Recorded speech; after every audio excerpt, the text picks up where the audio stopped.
Every year you delay saving for retirement costs you twice as much to fix as the year before. Not a little more. Double. And most people only figure that out when it is too late to do much about it. There is also a specific decision that most people make in their 40s and 50s that feels financially responsible at the time and turns out to be one of the most costly retirement mistakes they will make. That comes back around shortly. Here is what that doubling actually looks like in real numbers. Consider two people who both want to reach $500,000 in retirement savings by age 65.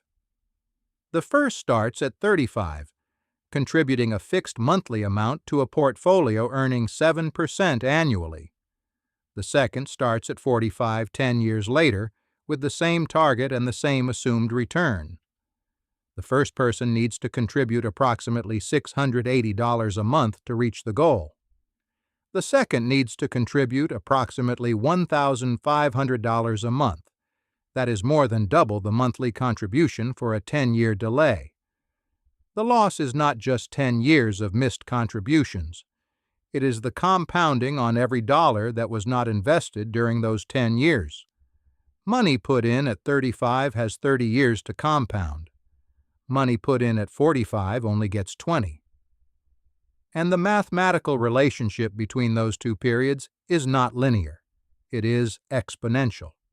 The gap grows faster the longer the delay continues. To make this even more concrete, someone who invests $500 a month starting at 25 and stops at 35, then makes no further contributions at all, will often end up with more at 65 than someone who never invests a dollar until 35 and then contributes the same $500 a month without stopping until retirement. The 10 years of compounding on the early contributions outweigh 30 years of later contributions. That is how powerful the early years are. And it is precisely why the late starter faces such a steep climb, regardless of how disciplined they are once they begin. Starting at 55 instead of 45 is even more unforgiving. According to analysis by AOL and several financial planning sources in 2026, someone who wants to reach $1.2 million by 65 and starts at 30 needs to invest approximately $500 a month. Starting at 35 pushes that to around $725. Starting at 45 requires closer to $1,500. By 50, the monthly requirement approaches $2,500 or more. Each decade of delay does not add proportionally to the required contribution.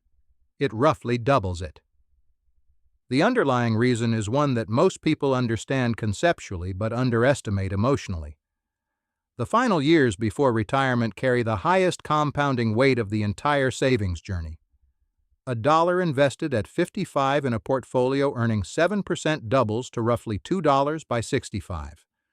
A dollar invested at 35 in the same portfolio grows to approximately $15 by 65. The difference is not a matter of saving more. It is a matter of giving money time to compound. And time, once passed, cannot be recovered by any financial instrument or strategy available. The contribution limits, the tax advantages, the employer matches, all of these help. But none of them fully compensate for the compounding that was not allowed to happen during the years that were not used. These numbers assume consistent market returns, which do not happen in a straight line. They also assume catch-up contributions, which the tax code does provide for those over 50, allowing up to $31,000 annually in a 401k and up to $8,000 in an IRA in 2025. For those aged 60 to 63, a super catch-up provision raises the 401k limit to $34,750. These are meaningful amounts. But they are available for only a narrow window of years, and they require a savings rate that most households in their 50s find genuinely difficult to sustain alongside the other financial demands of that decade. The window also has a specific shape that most people do not appreciate until they are inside it. The 5 years from 60 to 65 are often the highest earning years of a career. They are also often the years with the highest competing financial demands, including children finishing college, aging parents requiring support, and healthcare costs rising ahead of Medicare eligibility. The money is there to save more aggressively during this window, in many cases. The demands pulling against that saving are also at their highest. Navigating that tension consciously, with a clear understanding of what each dollar directed away from retirement accounts actually costs in compounding terms, is the central financial challenge of the decade before retirement. Now, to the specific decision that was flagged at the beginning. The decision is paying off the mortgage aggressively in the 50s, or directing large amounts of available income toward the home, at the direct expense of retirement account contributions. This is the decision that feels responsible, that aligns with deeply held instincts about security and debt, and that consistently turns out to be financially costly in the retirement picture. Here is the problem. Home equity, as discussed elsewhere in this channel, does not generate cash flow in retirement unless it is accessed through selling or borrowing. A retirement account generates cash flow from the day withdrawals begin. Every dollar directed toward accelerating mortgage payoff in the decade before retirement is a dollar that did not compound inside a tax-advantaged account during the final, highest value years of the accumulation phase. Those final years carry the highest compounding weight. A dollar invested at 55 in a portfolio earning 7% doubles by around 65. A dollar used to pay down a 2.5% mortgage saves 2.5 cents of interest a year. The math is not close. This does not mean mortgage debt in retirement is desirable or that paying off a home is never the right choice. The psychological value of owning a home outright is real, and for many people it justifies the financial trade-off. The peace of mind that comes from having no mortgage payment removes a significant source of financial anxiety in retirement, and that has genuine value. The point is to make that trade-off consciously, with a clear understanding of what it costs, rather than making it by default because it feels like the responsible thing to do. The person who consciously chooses to prioritize mortgage payoff over maximum retirement contributions, with eyes fully open to the trade-off, has made a legitimate decision. The person who does it because it felt intuitively safer, without running the numbers, may be surprised by the outcome. There is also the reality that many people in their 50s face competing financial demands that make prioritizing retirement contributions difficult regardless of the philosophical argument. Children in college, aging parents, healthcare costs, credit card debt from earlier years. None of these go away simply because the retirement mathematics argues for a different allocation of available income. Acknowledging the constraint is legitimate.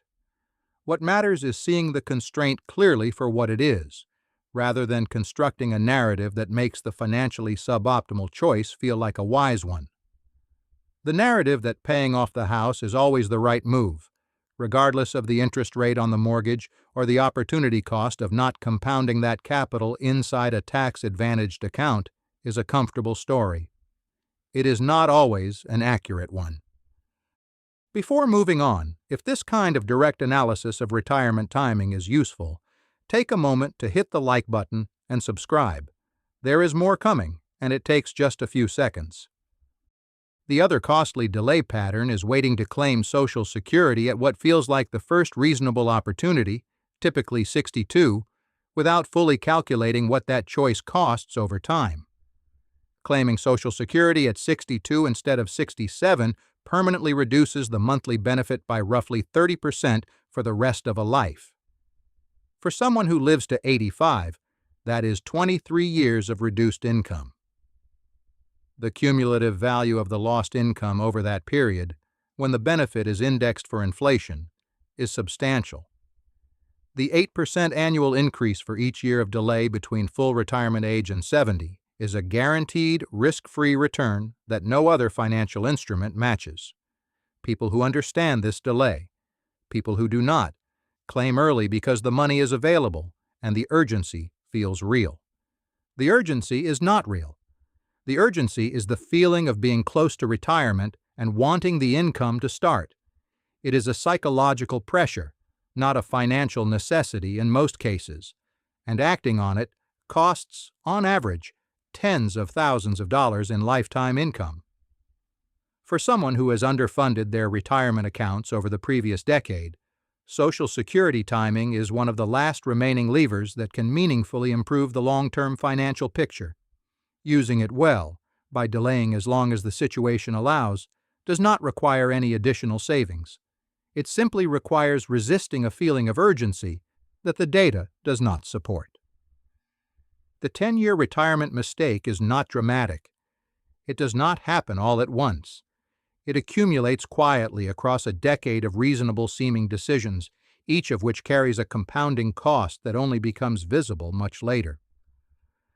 The reversal of those decisions is possible, but it is expensive, time-constrained, and requires a savings rate that becomes more uncomfortable with every passing year. The earlier the problem is seen clearly, the more options exist for addressing it. And seeing it clearly starts with understanding what delay actually costs, in real numbers, for a specific situation, not in abstract percentages, but in the monthly contribution required to close a gap that keeps growing. A decade feels like a long time when it is ahead of a person. Looking back on it, most people find it passed faster than they expected. The retirement system does not give that decade back.